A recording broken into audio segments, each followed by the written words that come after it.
दोस्तों नमस्कार, स्वागत है आप सभी का एक बार फिर से। चलिए जानते हैं राजस्थान की ताज़ा खबरों को लेकर। उससे पहले अगर आपने अभी तक इस चैनल को सब्सक्राइब नहीं किया तो सब्सक्राइब कर लें, जिससे कि आपको राजस्थान की ताज़ा खबर रोजाना मिलती रहे। सबसे पहले खबर, राजस्थान में लोकसभा और विधानसभा चुनाव में टिकट बांटने का मैकेनिज्म बिल्कुल अलग है और विधानसभा में भाजपा कांग्रेस दोनों ज्यादातर मामले में उसी क्षेत्र के रहने वाले नेता को टिकट देती है। वहीं लोकसभा में मामला बिल्कुल अलग है और लोकसभा चुनाव में संबंधित सीट के जातिगत समीकरणों को देखते हुए किसी मशहूर और चर्चित व्यक्ति को वहां से टिकट दिया जाता है।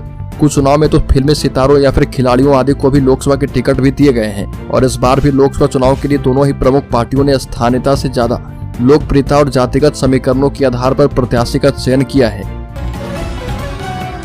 अगली खबर, राज्य के जयपुर जिले में पहले दिन 7 प्रत्याशियों ने भरे नामांकन।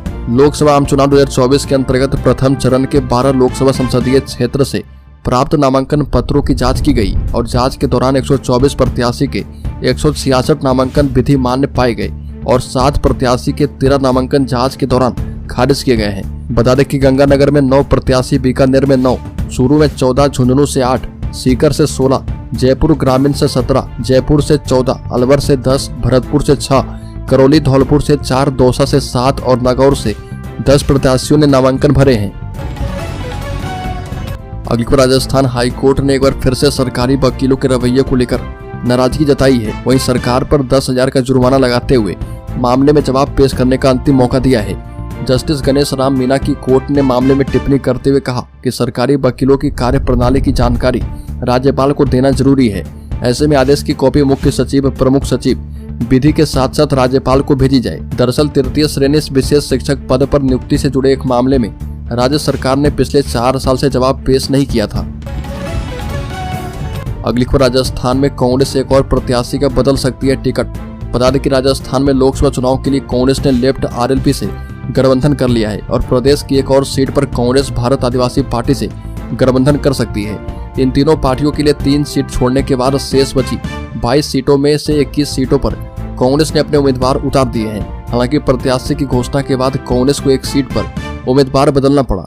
एक और सीट पर घोषित उम्मीदवार ने चुनाव लड़ने से मना कर दिया और राजस्थान की अजमेर लोकसभा सीट से कांग्रेस प्रत्याशी रामचंद्र चौधरी के बदले जाने की चर्चाएं चल रही है। अगली खबर, सामलिया सेठ मंदिर का खुला खजाना, कैश और सोना चांदी देखकर हर कोई हैरान। राजस्थान के चित्तौड़गढ़ जिले में प्रसिद्ध सामलिया सेठ के मंदिर के भंडार में नोटों और आभूषणों का अंबार निकला है। मंदिर में लोगों ने खुलकर दान किया और मंदिर को इतना चढ़ावा आया है कि हर कोई हैरान है। मंदिर प्रशासन की ओर से सामलिया सेठ के खजाने की गिनती के दौरान करोड़ों रुपए के अलावा भारी मात्रा में सोना और चांदी के आभूषण मिले हैं। गिनती के बाद मंदिर भंडारे से 18.5 करोड़ रुपए की नकदी राशि निकली है।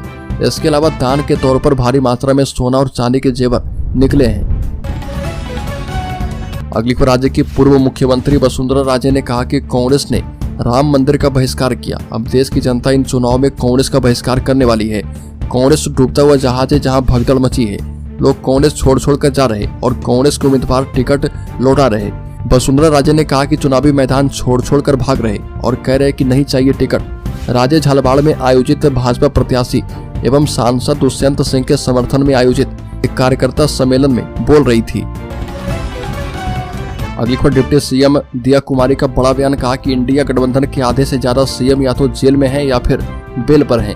राजस्थान में दूसरे चरण के नामांकन की प्रक्रिया शुरू है। जैसे जैसे लोकसभा चुनाव के मतदान की तारीख करीब आ रही है, वैसे वैसे कांग्रेस और बीजेपी के प्रत्याशी और पदाधिकारियों में एक दूसरे के खिलाफ विवादित बयान देने की होड़ मची है और अजमेर शहर जिला कांग्रेस कमेटी की ओर से कांग्रेस प्रत्याशी रामचंद्र चौधरी के समर्थन में एक बैठक का आयोजन किया गया। कांग्रेस प्रत्याशी रामचंद्र चौधरी द्वारा पीएम को लेकर दिए गए बयान पर उप मुख्यमंत्री दिया कुमारी भड़क गई और दिया कुमारी ने कहा कि गठबंधन के आधे से भी ज्यादा सीएम जेल में हैं। अगली खबर, राजस्थान में नाबालिग बच्ची का रेप करने वाला मौसा को 20 साल की कैद। राजस्थान में एक नाबालिग के साथ उसके मौसा के द्वारा रेप करने का मामला सामने आया और जिसने इस पवित्र रिश्ते को शर्मसार किया है। बता दें कि डूंगरपुर जिले की स्पेशल पॉक्सो कोर्ट ने ये फैसला दिया है और बताया गया कि उसका मौसा बहादुर सिंह पुत्र भैरू सिंह निवासी निठहुआ उसके घर पर आता जाता रहता था और अप्रैल 2022 को आरोपी मौसा ने उसके परिजनों को सिलाई का प्रशिक्षण दिलाने की बात कही और इसके लिए गुजरात लेकर गया और जहां उसके साथ दुष्कर्म की घटना को अंजाम दिया। अगली खबर, ओबीसी आरक्षण नहीं मिलने से जाट समाज में भारी नाराजगी, बीजेपी को हराने की खाई कसम। बता दें कि लोकसभा चुनाव का डंका बजा है और जाट संघर्ष समिति द्वारा कुम्हा गांव के बड़े मंदिर पर पंचायत आयोजित की गई, जिसमें पंचायत में कुम्हा गांव के आसपास के कई गांव की जाट सरदारी ने हाथ में गंगा जल रखकर बीजेपी को हराने के लिए कसम खाई और कांग्रेस प्रत्याशी संजना जाटव को समर्थन दिया है। संजना जाटव से वादा किया कि यदि वह चुनाव जीत जाती है तो लोकसभा में जाट आरक्षण की लड़ाई पुरजोर तरीके से लड़ेगी। बड़ी खबर, पराये मर्द के साथ संबंध बना सकती है पत्नी, कोर्ट ने कहा कि अपराध नहीं है। भारतीय समाज में पत्नी अगर किसी पराये मर्द से शारीरिक संबंध बनाती है तो उसे गलत नजर या फिर क्राइम माना जाता है, लेकिन जोधपुर कोर्ट ने एक केस में फैसला दिया कि शादीशुदा महिला दूसरे युवक के साथ रिलेशन बना सकती है और यह अपराध नहीं होगा। जयपुर का यह अजीबोगरीब मामला जब जोधपुर हाईकोर्ट पहुंचा तो कोर्ट ने भी इस मामले में सुनवाई की और न्यायमूर्ति वीरेंद्र कुमार की पीठ ने सुनवाई के बाद पत्नी के पक्ष में फैसला दिया और पति की एफआईआर को खारिज कर दिया। अगली खबर, राज्य के झुंझुनू जिले में इमरान ने ऑनलाइन किया जिहाद, पिस्तौल की नोक पर किडनैप मौलवी के साथ मिलकर किया गैंगरेप। राजस्थान के झुंझुनू के चिड़ावा से बड़ी खबर सामने आ रही है। झुंझुनू के मंडरेला थाना क्षेत्र की एक लड़की का अपहरण करके हिसार ले जाकर उसके साथ गैंगरेप का मामला सामने आया और गैंगरेप में एक समुदाय विशेष के 2 युवकों के अलावा एक मौलवी का नाम भी शामिल है। इसी लड़की के साथ जबरदस्ती एक समुदाय विशेष के लड़के ने हिसार में शादी भी की और उसके बाद बंधक बनाकर रखा और यहाँ पर 3-4 दिनों तक लड़की के साथ दुष्कर्म होता रहा। मंडरेला थाने में 2 मुस्लिम युवक और एक मौलवी के खिलाफ मामला दर्ज करके जांच शुरू कर दी गई है। अगली खबर, राजस्थान में किसी मुस्लिम नेता को नहीं मिला टिकट, कांग्रेस बीजेपी दोनों ने मुसलमानों को किया निराश। लोकसभा चुनाव 2024 के लिए राजस्थान में भारतीय जनता पार्टी और कांग्रेस दोनों 24 उम्मीदवारों के नाम का ऐलान कर चुकी है और हालांकि दोनों पार्टियों ने किसी भी मुस्लिम नेता को टिकट नहीं दिया। जानकारों के अनुसार राजस्थान में 10% मतदाता मुस्लिम समुदाय के हैं और राजस्थान की 10 लोकसभा और 100 विधानसभा सीटों में मुस्लिम मतदाता अहम भूमिका में होते हैं, लेकिन दोनों बड़ी पार्टियों ने किसी मुस्लिम उम्मीदवार को टिकट नहीं दिया है।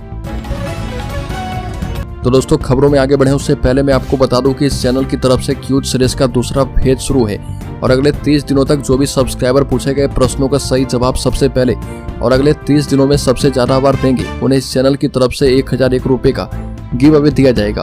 तो वीडियो की नोटिफिकेशन सबसे पहले पाने के लिए आप चैनल को सब्सक्राइब कर लें और बेल आइकॉन जरूर दबा दें। तो इस क्यूज सीरीज का 9वां सवाल है कि भारत का सबसे पुराना राज्य कौन सा है। इसमें पहला ऑप्शन है झारखंड, दूसरा ऑप्शन है तमिलनाडु, तीसरा ऑप्शन है बिहार, चौथा ऑप्शन है केरला। तो जल्दी से इस प्रश्न का सही जवाब कमेंट बॉक्स में दीजिए और शामिल हो जाइए 3 लकी सब्सक्राइबर में जिन्हें 1001 रुपए गिव अवे के तौर पर दिया जाएगा। तो चलिए फिर से बढ़ते हैं खबरों की ओर। अगली खबर, नामांकन के पहले वैभव गहलोत ने किए अंबाजी माता के दर्शन, कहा कि जनता बीजेपी को वोट देकर पछता रही है। जालोर लोकसभा क्षेत्र से कांग्रेस प्रत्याशी और राजस्थान के पूर्व मुख्यमंत्री अशोक गहलोत के बेटे वैभव गहलोत ने अंबाजी माता शक्तिपीठ में मत्था टेककर दर्शन लाभ लिया और कहा कि माता जी के आशीर्वाद से उन्हें लोकसभा चुनाव में जीत अवश्य मिलेगी। वैभव 4 अप्रैल को नामांकन दाखिल करेंगे और उन्होंने आबू रोड के सुर पगला में जनसंवाद के दौरान ये जानकारी दी है। वैभव गहलोत ने कहा कि पिछली कांग्रेस सरकार ने जनता के हित के लिए काफी काम किया, कई योजनाओं का संचालन किया है। अगली खबर, राजस्थान में फिर से एक नए वायरस ने दी है दस्तक, सक्रिय हुए मम्स वायरस। सीजन में बदलाव के साथ ही प्रदेश में मम्स वायरस भी एक्टिव मोड में है और प्रदेश के सबसे बड़े एसएमएस अस्पताल समेत अन्य अस्पतालों में वायरस के मरीज आने शुरू हो गए हैं। चिंता की बात यह है कि बच्चों के साथ साथ बड़ों में भी इस वायरस का स्प्रेड देखा जा रहा, जिसके कारण कुछ मरीज सुनाई देना बंद होने जैसी शिकायतें भी कर रहे। प्रदेश में गर्मी की दस्तक के साथ ही मौसमी बीमारियों ने पैर पसारना शुरू कर दिया है और घर घर में खांसी बुखार के मरीज देखे जा रहे, लेकिन इन सब के बीच मम्स वायरस के केस भी तेजी के साथ बढ़ने शुरू हो चुके हैं। अगली खबर, अंग्रेजी की किताब पर इंग्लैंड का झंडा देखकर भड़के शिक्षा मंत्री, जांच के दिए हैं आदेश। राजस्थान के स्कूली शिक्षा मंत्री मदन दिलावर ने कक्षा 9 की इंग्लिश रेमेटाइल वर्क बुक्स के कवर पर ब्रिटिश झंडा छपा होने पर प्रकाशन को लेकर आपत्ति जताई है और मंत्री मदन दिलावर ने बीकानेर के माध्यमिक शिक्षा निदेशक को इस मामले की जांच करने के निर्देश दिए हैं और दोषी पाए जाने वालों के खिलाफ उचित कार्रवाई करने के निर्देश दिए हैं। शिक्षा मंत्री ने कहा कि हाल ही में राजस्थान राज्य शैक्षिक अनुसंधान एवं प्रशिक्षण परिषद उदयपुर द्वारा प्रकाशित कक्षा 9 की अंग्रेजी रेमेडियल वर्क बुक के संबंध में आपत्तियां उठाई गई थी। अगली खबर, राज्य में साफ सफाई को लेकर चिकित्सा विभाग का बड़ा फैसला, 1 अप्रैल से QR कोड आधारित सफाई व्यवस्था अनिवार्य।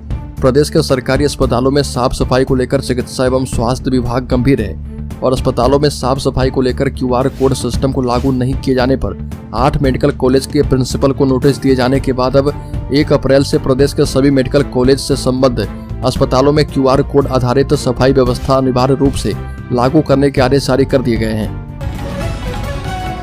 अगली खबर की बात करें तो मध्य प्रदेश के शेयर होल्डर्स के लिए बड़ी खबर। शेयर बाजार में 5 कारणों से तेजी।